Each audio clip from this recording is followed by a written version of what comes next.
इस पे ये आरोप, इस पे ये आरोप, इस पे ये आरोप, और उनके साथ जाके अरे इनसे ही हाथ मिला के और चुनाव लड़ जाते हैं। तो आम आदमी पार्टी को गंभीरता से लेने की जरूरत नहीं। आपने बहुत समय एब्स्टीन फाइल पर दिया, और हम भी जानना चाहते हैं कि हम्म। देश जानना क्या चाहता है, आरोप क्या है।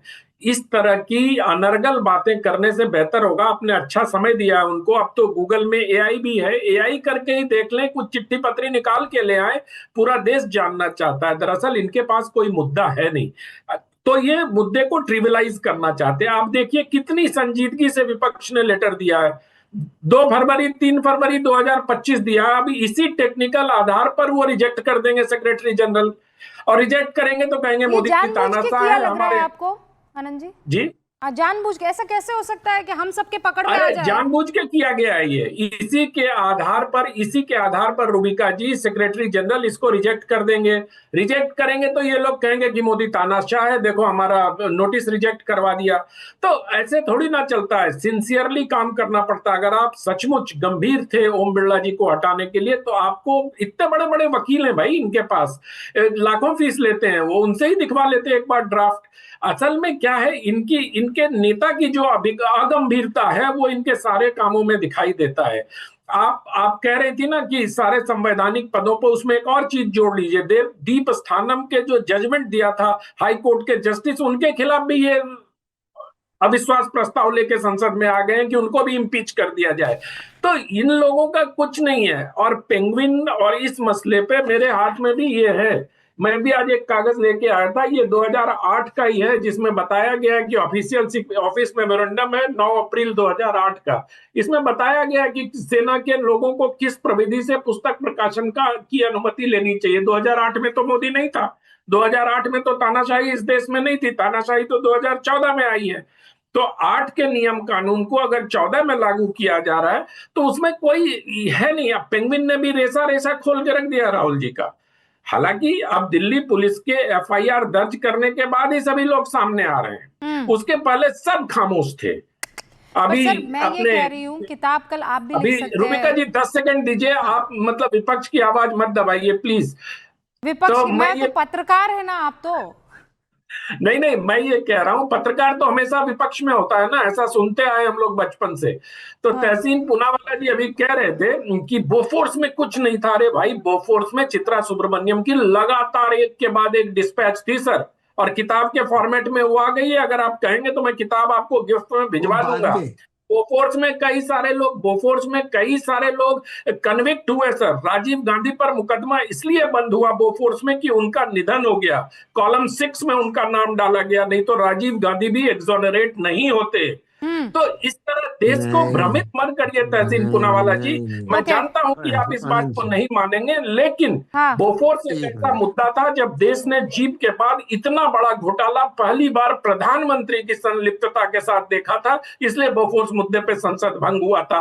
उस तरह की संसद सिर्फ ये नहीं हुआ था, 45 दिनों तक नहीं चला था, और जी। चलना भी नहीं चाहिए वैसे मुद्दे पर। आप कोई घोटाला ले आइए, कोई भ्रष्टाचार ले आइए, कोई अनैतिक काम ले आइए, और उसके बाद संसद को रोकिए। ये क्या छोटे छोटे इश्यू पे रोकते हैं कि ये किताब छप गई, ये हो गया, वो हो गया, हमें गाली दे दिया, हमें ये कर दिया।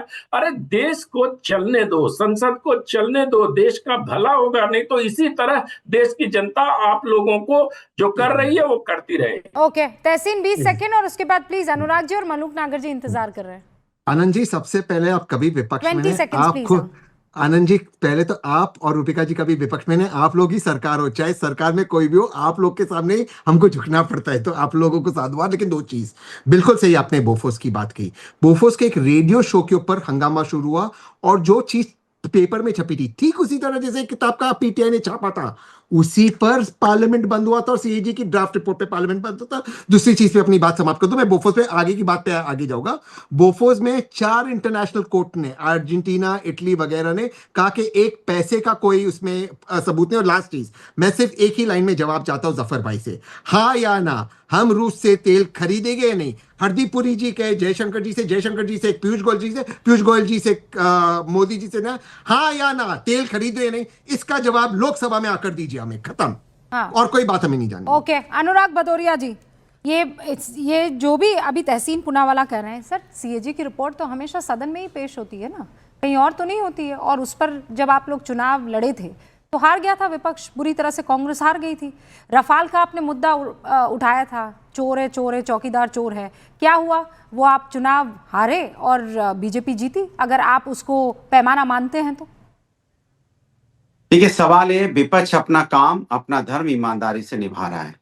जनता ने हमें विपक्ष में बैठाया है, विपक्ष की भूमिका पूरी तरह से निभा रहे हैं। सत्ता पक्ष अपनी भूमिका नहीं निभा रहा है। तो ये मेरी जिम्मेदारी बनती है कि सत्ता पक्ष को बताना कि आप अपनी जिम्मेदारी से भाग रहे हो। और पार्लियामेंट नहीं चलना, सही कहा आपने, जब पार्लियामेंट नहीं चल रहा है, क्योंकि सिर्फ 3 लाइन अगर नेता विरोधी दल पढ़ देते, आपने 3 लाइन नहीं पढ़ने दिया और उसे 40 करोड़ रुपए से ज्यादा पार्लियामेंट का बर्बाद हुआ, मतलब देश का बर्बाद हुआ। पार्लियामेंट की परंपराओं का आपने अपमान किया, पार्लियामेंट की आत्मा को आपने ठेस पहुंचाई, देश की जनता की आवाज आपने दबाई।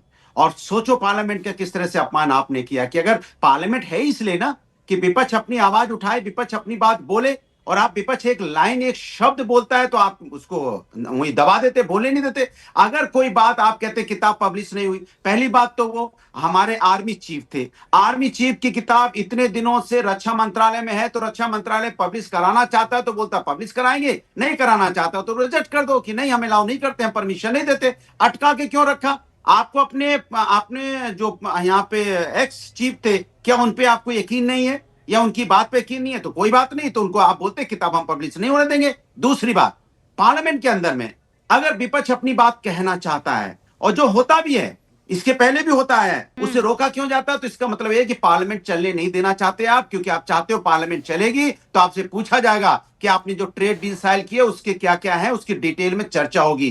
कौन से कृषि उत्पादक है जो आपने रोके हैं, कैसे आपने रसिया को यहाँ पे ऑयल खरीदने से आप अपने आप को पीछे हटा रहे हैं, अमेरिका की बात क्यों आप मान रहे हैं, क्यों अमेरिका आपको कह रहा है कि नहीं आप रसिया से तेल खरीदोगे तो हम उस पर निगरानी रखेंगे, हम आप अपने ऑफिसर अपॉइंट करेंगे। सोचो आप, वो क्या, वो बोलेगा कहां से आपको खरीदना, वो तय करेगा। अमेरिका बताएगा हमें तेल कहां से लेना, नहीं लेना, जहां से मुझे सस्ता मिलेगा वहां से लेंगे। तो ये चर्चाएं होती, इस पे चर्चा होती कि देश की जो जब पार्लियामेंट चलती है तो पूरा किसान देखता रहता है, आम जनता, युवा सब देखते हैं कि मेरे बारे में बात हो रही। आज संसद में कौन कौन बोला था विपक्ष की तरफ से, कुछ पता है? कितने दिन बाद पार्लियामेंट चली है? नहीं, मैं पूछ रही हूं। नहीं, मैं आपसे पूछ रहा हूं कितने दिन बाद पार्लियामेंट चली है, आपसे ही पूछ रहा हूं ना। मैं बता कितने दिन बाद चली है? 29 नहीं, आप बताइए ना कितने, मैं आपसे पूछ रहा हूं ना 29 घंटे के बाद। तो सोचिए कौन है जिम्मेदार, 29 घंटे पार्लियामेंट नहीं चली? वो तो आप लोग जाने, मैं क्या जानूं? आप मुझे सवाल का जवाब दीजिए। आज विपक्ष की तरफ से कौन कौन बोला सदन में? 1 घंटे में 150 करोड़ रुपए विपक्ष की तरफ से कौन कौन बोला आज सदन में, जानते हैं आप? 1 घंटे में, अरे हाँ, मैं समझ गई, 1 घंटे में 2.5 लाख, 1 मिनट 2.5 लाख रुपए, ये भी पता है मुझे।